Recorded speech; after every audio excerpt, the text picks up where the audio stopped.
Welcome back to Takeout and the Conversation Corner. Now, the stock market is not the only verdict on the economic consequences of the shutdown. It's one of a lot of data points. And for what it's worth, on the 8th day of the shutdown, the Dow Jones closed a tick down, just a tick.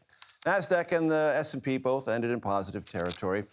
But let's have a conversation about the shutdown, the economy, and other related issues. Joe Lavorgna, he's a senior counselor to Treasury Secretary, not President, not yet, Scott Bessent. I'm just kidding about that. It's great to have you here, Joe. Thanks. Major, my pleasure.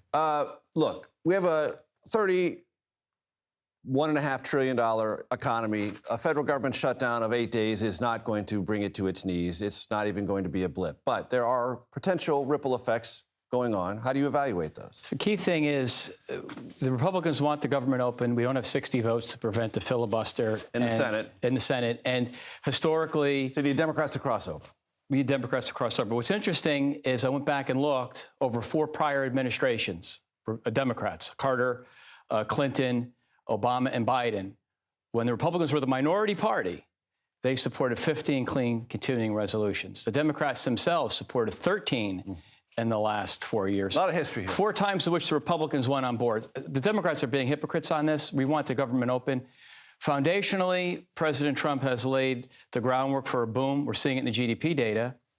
But there's a lot of hardship and pain. Military people or traffic controllers, people that depend on paychecks. Business and consumer confidence, if this persists, will get hurt. CEA has estimated that, Council of Economic Advisors, that we could lose $15 billion per week. Yes, it's a $30 trillion plus economy, but why waste money? Why waste lost opportunity? So there's a lot of things that we'd like to get done, and getting back to work is important. I hope it's sooner than later. Let's have a conversation about the tariff story that we have seen play out so far. What is the tariff latest estimate?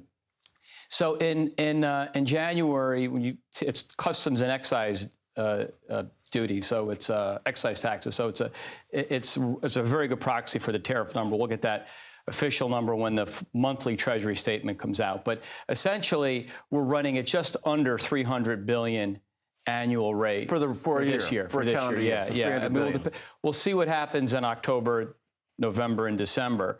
If you take the last few months and you project them forward into next year, which would make sense, you're up 360 to 400 billion potentially, maybe more. I mean, it's a big number, which is why even CBO, who is very pessimistic, Congressional Budget Office, right? Congressional Budget Office is saying, look, over a 10-year period, you could cut the deficit and debts by $4 trillion. It's a substantial amount of money. And that's what President Trump and Secretary Bessent highlighted as something to be very additive to restoring fiscal responsibility. And the president has said very recently, Joe, that some of that money, as much as $10 billion, might be allocated to soybean farmers in our country and other agriculture interests hurt by a Chinese boycott of exports. Right, that's right. What can you tell us about that? Well, the details haven't come out yet. The president has talked about potentially giving money to farmers. I mean, the flyover states, middle America, the everyday worker, the mom and pop businesses, those are all Trump's voters in many respects, the industrial heartland. And obviously the farming industry, the agricultural industry is very important. So the president's going to do what he can to lessen the pain of the fact that China. And he would argue that tariff revenue is something he can call upon to do exactly that. Right. Because they are related. They are related. And also the thing about the tariffs, which people don't understand, is Secretary Bessent was pushing these trade deals through, which many people didn't think would happen, is you get reindustrialization, you get capital coming into the U.S. That's why the president highlights all this money that's coming in from other countries and other companies. That's important because as money comes in, they could build. They're going to create American jobs, new American industry, high-tech value-added manufacturing jobs, those sorts of things that are 21st century. And how do you evaluate, Joe, the statistics so far that show, so far in the Trump administration, manufacturing down about 31,000 net? Yeah, well, the thing is the labor market, some of my friends on the other side would say, well, we left you guys a good economy. No, you didn't, because we know that in the last 2 years, job growth, the non-farm payroll data was overstated by 2 million workers.